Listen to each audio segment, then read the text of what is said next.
से गांधी जी का देश कहलाया तब से आज तक ये गांधी का ही देश है।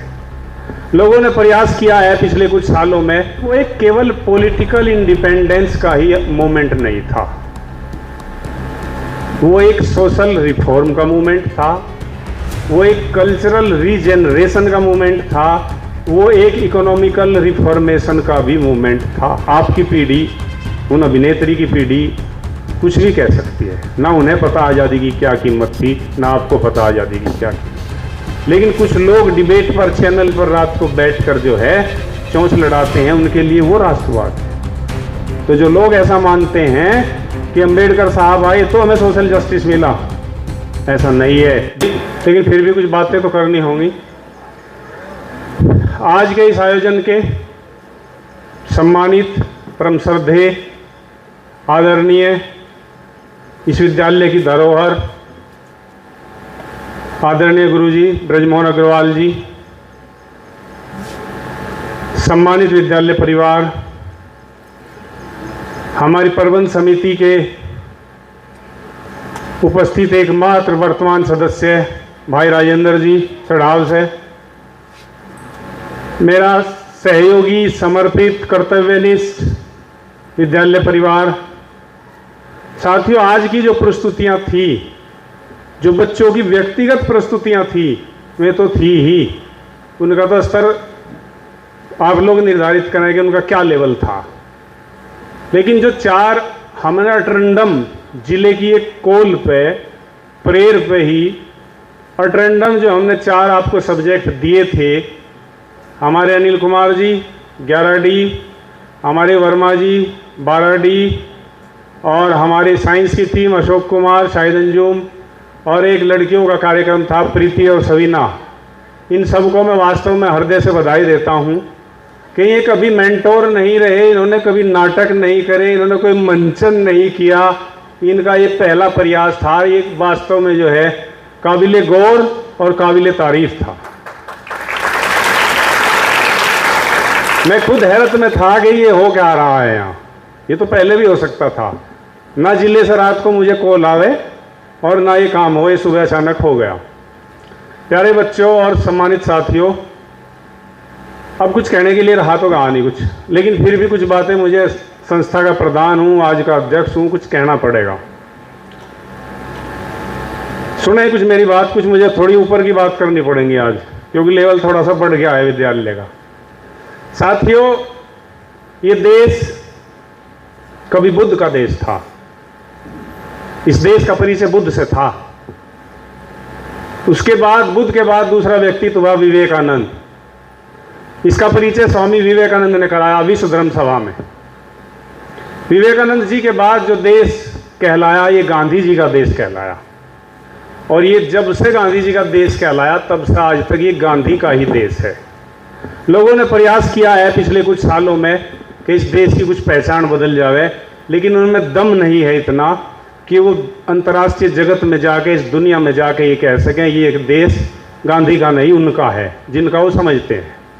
ये देश गांधी का ही है।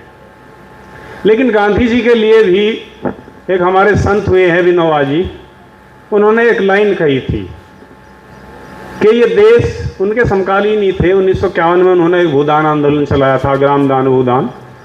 तो उन्होंने एक लाइन कही थी गांधी जी के लिए, उस पीढ़ी के लिए जो पीढ़ी उस समय संघर्षरत थी, कि आप लोग गांधी के वेदिया न बने। वेदिया शब्द का इस्तेमाल किया था। वेदिया से मतलब जिसको वेदी पर स्थापित करके आप भगवान समझ लेते हैं। हवन यज्ञ जब आप करते हैं तो एक वेदी बनती है, उस पर जिसको स्थापित करते हैं वो भगवान होता है। तो विनोबा ने कहा था कि गांधी के आप वेदिया न बने, उसका समग्र विश्लेषण करें। अगर गांधी कुछ गलत है तो उनको रोकें, उनसे जिरह करें, उनसे तर्क करें, वाद विवाद करें। और नेहरू ने ये हमेशा किया। जिस नेहरू के नाम से वर्तमान में कुछ लोगों को चिढ़ है, नेहरू जी ने काम बखूबी निभाया। इसके अनेक उदाहरण हैं। आपका जो फ्रीडम स्ट्रगल था, जिसे अयोध्या सिंह ने मुक्ति संग्राम कहा, आपका जो मुक्ति संग्राम था आज़ादी का, वो एक केवल पॉलिटिकल इंडिपेंडेंस का ही मूवमेंट नहीं था।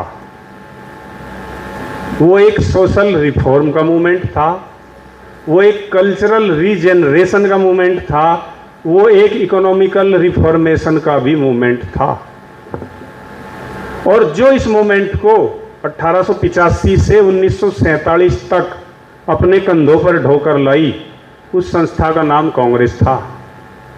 और उस समय की जो कांग्रेस थी वो एक गजब की कांग्रेस थी, वो एक लोकतांत्रिक कांग्रेस थी।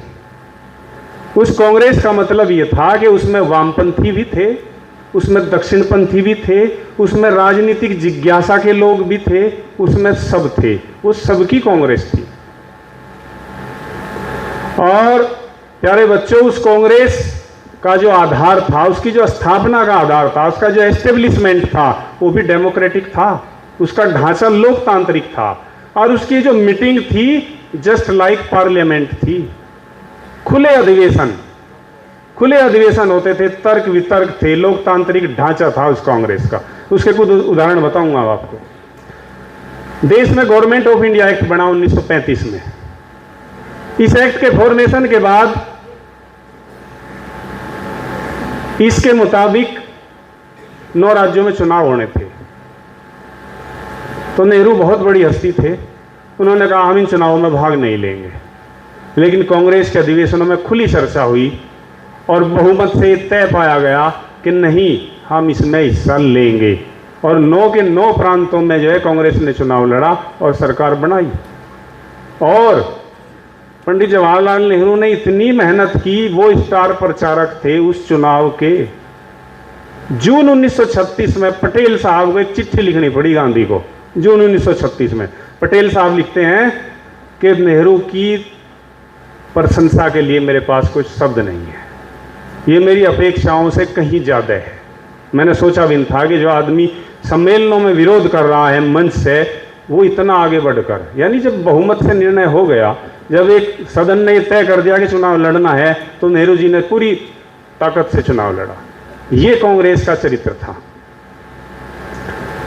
तो मैं आपको ये एक उदाहरण दिया है मैंने कि कांग्रेस का ढांचा लोग, तत्कालीन कांग्रेस का, वर्तमान कांग्रेस की बात नहीं कर रहा मैंने कहा है उस समय की कांग्रेस एक पूरी संसद थी, एक लोकतांत्रिक ढांचा थी।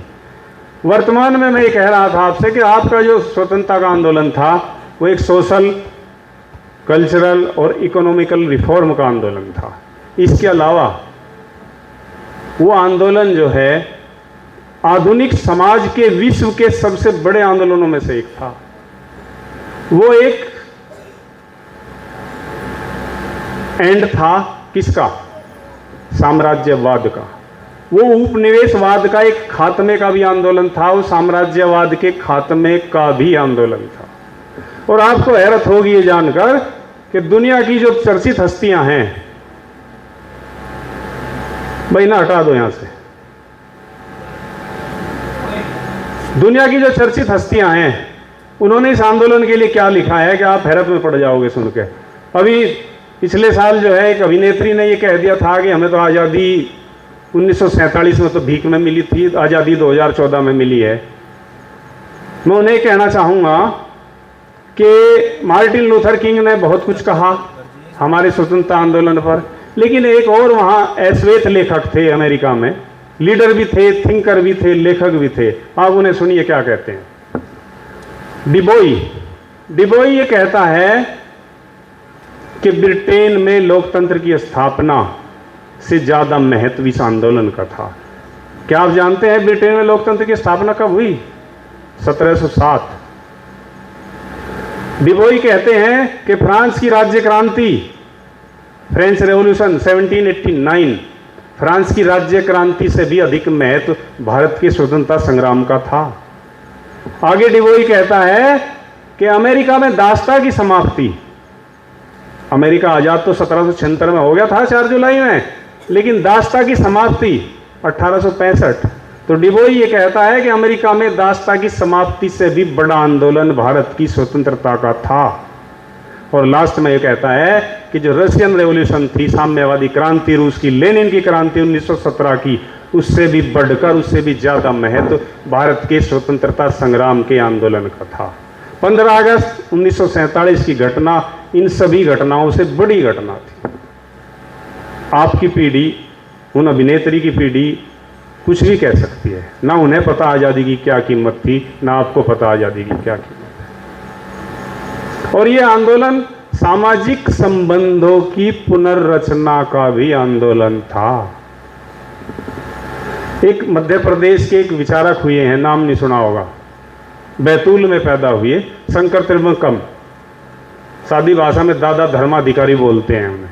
दादा धर्माधिकारी ये कहते हैं कि भारत का स्वतंत्रता संग्राम का आंदोलन, भारत का तत्कालीन राष्ट्रवाद मानवनिष्ठ राष्ट्रवाद था, मानवनिष्ठ, जिसमें ह्यूमनिज्म था।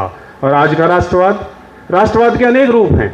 एक राष्ट्रवाद उस दिन मैंने जिक्र किया था, इटली में था, बेनिटो मुसोलिनी का राष्ट्रवाद था, जिससे यूरोपियन कल्चर परेशान थी, यूरोपियन सिविलाइजेशन परेशान थी, एक वो राष्ट्रवाद था।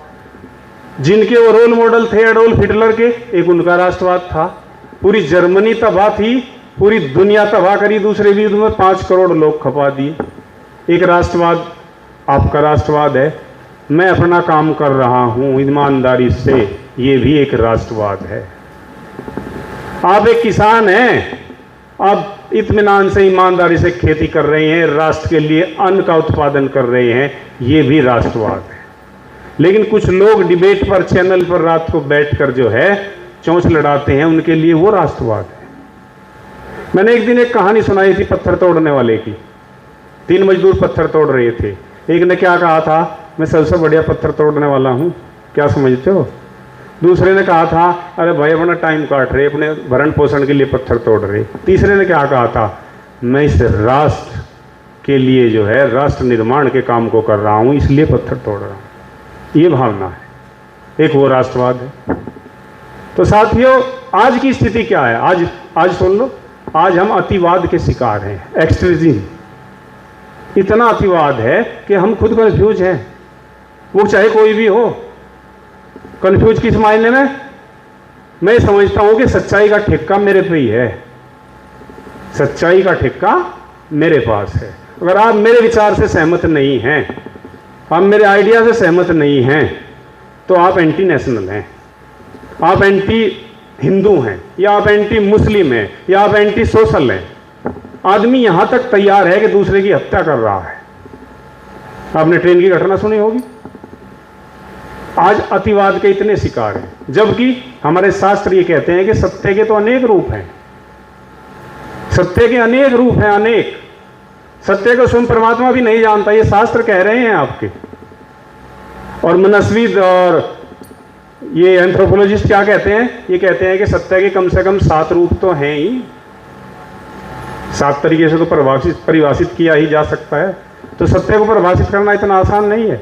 जो जिद करते हैं, जो कन्फ्यूजन में हैं, जो जिद किए हुए हैं कि जो मैं कह रहा हूं वही सच है, वो ये समझ लें कि सत्य के 7 रूप तो साइंटिस्ट और एंथ्रोपोलॉजिस्ट भी समझ रहे हैं। तो ये किस तरह का निर्माण है, ये किस तरह का राष्ट्रवाद है, इस पर आप विश्लेषण करें। एक और उदाहरण बताऊंगा। नेहरू पर बहुत आरोप लगे, बहुत आरोप लगे। कुछ ने कहा उसे, उनके लिए एक कहावत, एक वाहियात कहावत ढूंढ ली उनके लिए, हाथ सुने आप, याद आई मेरे। लोगों का कहना है, नेहरू ने कहीं नहीं लिखा कि by culture I am a Muslim, by education I am a British, by accident I am a Hindu. ये नेहरू पर थोप दी गई प्रोवर्ब कि नेहरू ने कहा है। लेकिन नेहरू ने जितनी लास्ट पुस्तक उसकी डिस्कवरी ऑफ इंडिया है जो 1945 में नेहरू ने लिखी, तब तक उसने कहीं नहीं लिखा है। और इसे कांग्रेस भी इस वाक्य को ढोती रही, कांग्रेस ने भी कभी इसका विरोध नहीं किया। लेकिन उस नेहरू ने आपको क्या दिया? 1951 में 1951, ध्यान से सुने, 1951 आपकी खड़गपुर की IIT बना दी। एरिया 2100 एकड़, 2100 एकड़। 1951 में, जब तक सीमाओं का भी निर्धारण नहीं हुआ था, 1951 में आपको IIT दे दी। खड़गपुर कहाँ? वेस्ट बंगाल।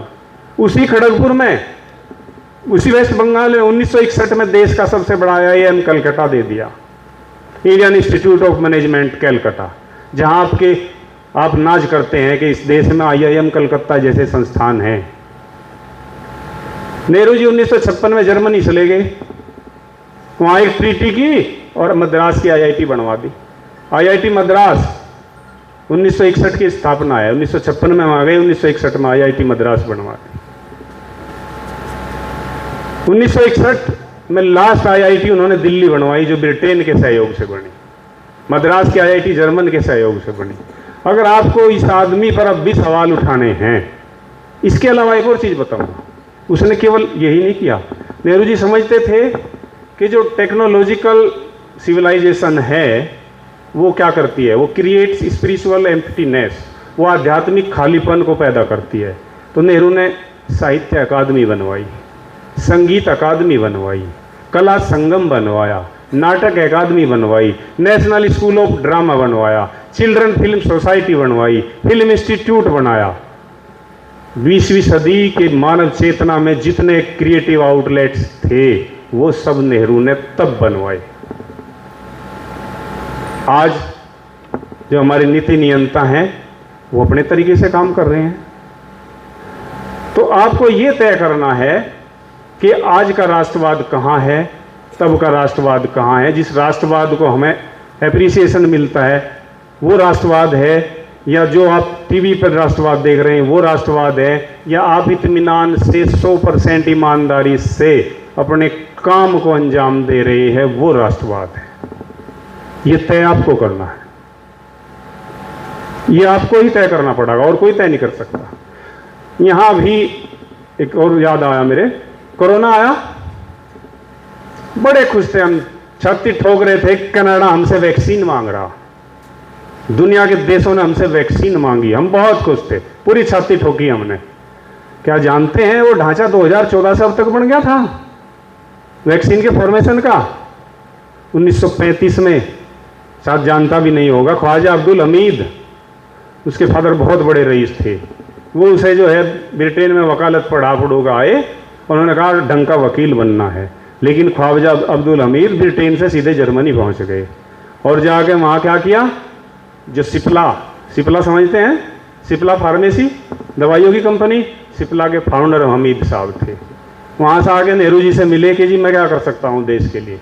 उन्होंने ख्वाजा हमीद को कहा कि देश में मलेरिया, दुनिया भर की ये बीमारियाँ फैल रही हैं, आप वैक्सीनेशन का प्रयास करो। ये सिप्ला की देन है कि आपको मलेरिया जैसी जो है वैक्सीनेशन मिले। तो देश में ढांचा 2014 से नहीं बना। ये विश्लेषण आपको अपनी बड़ी पीढ़ी से सीखना चाहिए कि हम कहाँ से चले थे, कहाँ आ गए। तो ये जो मैं वहाँ कह रहा था कि ये एक परिपाटी नहीं है, इसको मनाना, ये परिपाटी नहीं है, ये हमारी जिम्मेदारी है। और ये जिम्मेदारी अगली पीढ़ियों को सौंपनी है, ये जिम्मेदारी अगली पीढ़ी को सौंपना भी है कि ये आज़ादी सुरक्षित रहे। ये हमारे एक और घटना बताऊं, 1931, ये उन लोगों के लिए है जो ये समझते हैं कि अगर अम्बेडकर साहब यहाँ ना होते तो हमें सोशल जस्टिस ना मिलता। वो सुने मेरी बात ध्यान से। 1931 कराची अधिवेशन, सोशल इकोनॉमिकल रिफॉर्म का एक रेजुलेशन उसमें पास हुआ। पहला, स्त्री पुरुष को समान वेतन मिलेगा, सभी जातियों के लोगों को समान मजदूरी मिलेगी, चाहे स्त्री हो चाहे पुरुष हो। दूसरा, गवर्नमेंट जो सरकार उस समय उन्हें बनानी थी, उसके लिए कहा उन्होंने कि सरकार की जिम्मेदारी होगी कि आपको जो है डेमोक्रेटिक राइट्स मिलेंगे और सिविल सिक्योरिटी मिलेगी। 2 प्रस्ताव। तीसरा प्रस्ताव उनका था औद्योगिकरण के जरिए पॉवर्टी को दूर किया जाएगा, poverty will be remove through industrialisation, औद्योगिकरण के जरिए गरीबी को हटाया जाएगा। चौथा था स्टेट विल बी न्यूट्रल, सरकार जो है न्यूट्रल होगी यानी सेकुलर होगी। तो जो लोग ऐसा मानते हैं कि अंबेडकर साहब आए तो हमें सोशल जस्टिस मिला, ऐसा नहीं है। This was 1931 in Karachi. Draft किसने तैयार किया था? पंडित जवाहरलाल नेहरू। साथ में कौन थे? नेताजी सुभाष चंद्र बोस। 2 लोगों ने ड्राफ्ट तैयार कर दिया था 1931 में। That was the pre code constitution. इसको प्रस्तुत किसने किया? महात्मा गांधी ने। अधिवेशन की अध्यक्षता कौन कर रहे थे? एक ही अधिवेशन था जिसकी अध्यक्षता सरदार पटेल ने की, सरदार पटेल। 1931 कराची। तो प्यारे विद्यार्थियों, प्यारे साथियों, ये जिम्मेदारी हमें है, अब हमारे पास है। हमें इन चीज़ों को अगली पीढ़ी को सौंपना है। जो लोग गलतफहमी में हैं उन्हें बताओ, अपनी अतीत हमारा गौरवशाली है और उस पर गर्व करना चाहिए। और अतीत को मैंने वहाँ से भी कहा था और यहाँ से भी कह रहा हूँ, अतीत को भगवान भी नहीं बदल सकता। ये एरिस्टोटल ने कहा था, even God can not change the past. भगवान सब कुछ कर सकता है लेकिन अतीत को नहीं बदल सकता। हमारा अतीत गौरवशाली है, हमें उसे कोसना नहीं चाहिए। आप गवाह हैं, मैंने इस मंच से अपने जो पूर्ववर्ती साथी हैं उनको कभी नहीं कोसा। मैंने अप्रिशिएट किया है कि मैं नमन करता हूं उन साथियों को जो मेरे से पहले यहाँ काम करके गए। उन्होंने विभिन्न परिस्थितियों में, उनकी परिस्थितियाँ कैसी थी ये वही जानते थे, मेरी परिस्थितियाँ कैसी हैं ये मैं ही जानता हूँ। उन परिस्थितियों में भी इन्होंने इस विद्यालय की गरिमा को, इसकी प्रतिष्ठा को नहीं गिरने दिया। वो चाहते तो यहाँ प्रतिष्ठा तार तार हो सकती थी, लेकिन मैं उन्हें नमन करता हूँ। दोबारा एक मेरे साथी, मेरे अग्रज, मेरे गुरु यहाँ बैठे हैं, वास्तव में जो है मैं उन्हें नमन करता हूँ कि उन्होंने इस विद्यालय की प्रतिष्ठा को बनाए रखा। अंत में मैं अपनी ओर से बहुत सारी शुभकामनाएं, बहुत सारा साधुवाद, बहुत सारा आशीर्वाद। मुझे खुशी है कि इस मंच का स्तर इतना बढ़ा है आज कि मुझे बोलने के लिए कुछ और बोलना पड़ा। ये कुछ चीज़ें आप लोगों के स्तर की नहीं हैं, मुझे पता है, लेकिन जब स्तर इतना आया तो मेरा स्तर भी तो कुछ ऊपर जाना चाहिए। कॉम्प्रोमाइज़ के बाद जो बेहतर शब्द है समझौते के लिए, और रिकॉन्सिलाइजेशन ही है। तो रिकॉन्साइल तो मुझे बोलना ही पड़ेगा जब आप कॉम्प्रोमाइज़ सीख गए, क्योंकि आपका गुरु हूँ, आपका टीचर हूँ, और टीचर की जानकारी का स्तर आम आदमी से बेहतर होना चाहिए। धन्यवाद। जय हिंद, जय भारत।